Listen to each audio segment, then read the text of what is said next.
Dictation 80 शब्द प्रति minute. शाम को केन ने अपना कंप्यूटर बंद किया और संतुष्टि से कुर्सी पर टिक गया।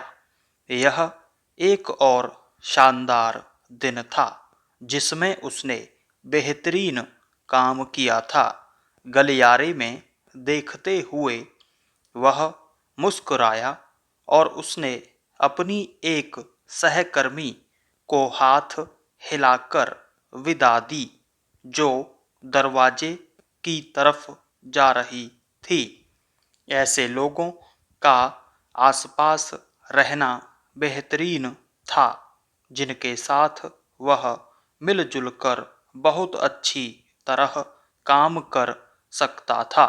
उसकी नज़रें उस पुरस्कार की ओर गईं जिसे उसने कुछ समय पहले ही फ्रेम कराकर दीवार पर बाकी पुरस्कारों के नज़दीक टांगा था।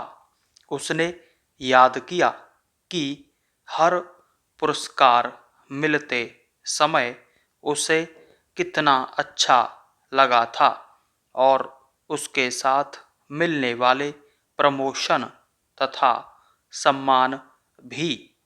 फिर उसने अपनी डेस्क पर अपने परिवार के फोटो देखे। केन का वैवाहिक जीवन बेहतरीन था। एक बेहतरीन महिला के साथ वे एक दूसरे से प्रेम करते थे और मिलकर बहुत मज़े करते थे। और अब जिंदगी में मुश्किलें आती थीं तो वे एक दूसरे को सहारा देते थे।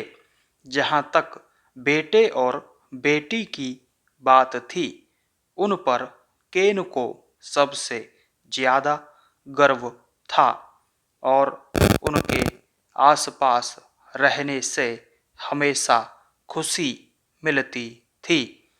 लगभग हमेशा आखिर वे बच्चे थे।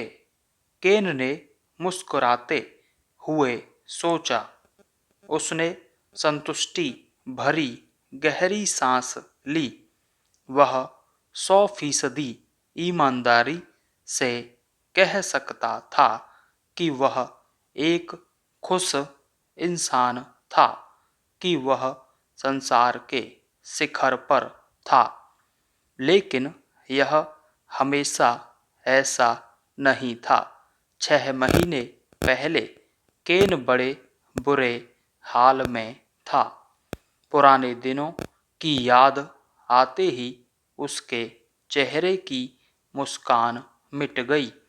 वह और उसकी पत्नी ज़्यादातर समय एक दूसरे से झगड़ते रहते थे, एक दूसरे के दोष निकालते रहते थे। बच्चे भी उद्दंड होते जा रहे थे और विद्रोही तेवर दिखा रहे थे।